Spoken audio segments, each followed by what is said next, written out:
নমস্কার বন্ধুরা, আমি প্রিয়সী মজুমদার। আজকে এসেছি রমনা কালী মন্দির, যাকে রমনা কালীবাড়ি নামেও ডাকা হয়। ঢাকায় সোহরাওয়ার্দী উদ্যানের দক্ষিণ পাশে বাংলা একাডেমির বিপরীতে অবস্থিত একটি ঐতিহাসিক হিন্দু মন্দির। ঢাকা রমনা কালী মন্দির একটি স্থান যা শুধুই পূজা অর্চনার কেন্দ্র নয়, বরং শতাব্দীর ইতিহাস, স্থাপত্যশৈলী এবং 1971 সালে ভয়াবহ গণহত্যার নীরব সাক্ষী। আজ আমি আপনাদের সামনে তুলে ধরব এই মন্দিরের পূর্ণ ইতিহাস এবং পাকিস্তানি সেনাবাহিনীর হাতে সংগঠিত ধ্বংসযজ্ঞের বিবরণ।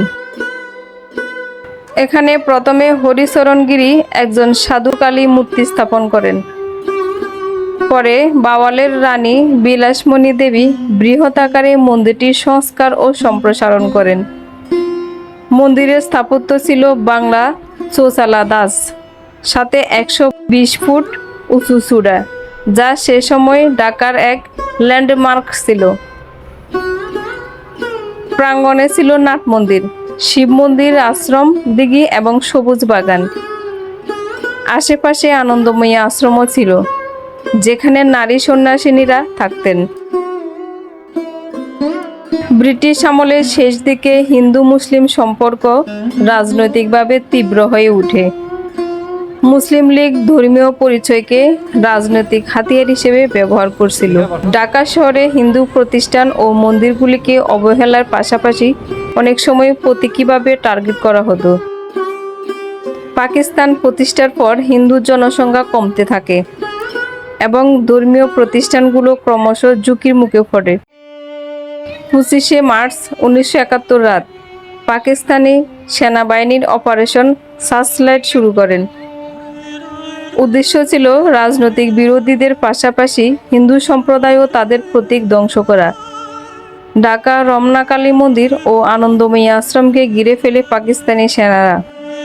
সেই রাতে মন্দিরের ভিতরে ও আশ্রমে থাকা প্রায় 100 জন হিন্দু নারী, পুরুষ, শিশু ও সন্ন্যাসীকে হত্যা করা হয়। পুরোহিত ও আশ্রম প্রধানকে টেনে বাইরে এনে গুলি করা হয়। পুরো মন্দির কমপ্লেক্সে আগুন লাগিয়ে দেওয়া হয়, পাথরের ছুরা গুড়িয়ে দেওয়া হয় ডিনামাইট দিয়ে।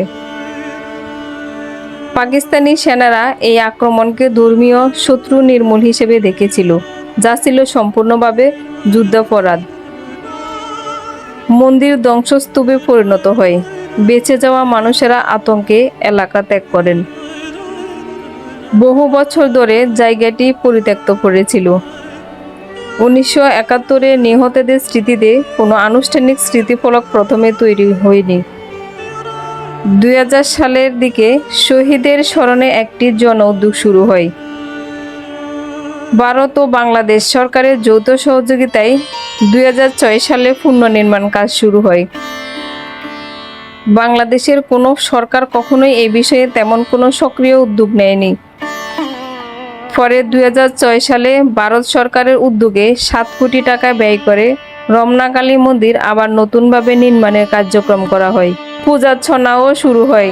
তারপর 2021 সালে স্থাপনার কাজ হলে বাংলাদেশের স্বাধীনতার 50 বছর পূর্তিতে ভারতের রাষ্ট্রপতি রামনাথ কোবিন্দ এসে তা উদ্বোধন করেন। আর রমনা কালী মন্দির ফিরে পায় তার 5 শতাব্দী প্রাচীন ঐতিহ্য। নতুন মন্দিরের চূড়া প্রায় 96 থেকে 97 ফুট উচ্চতার।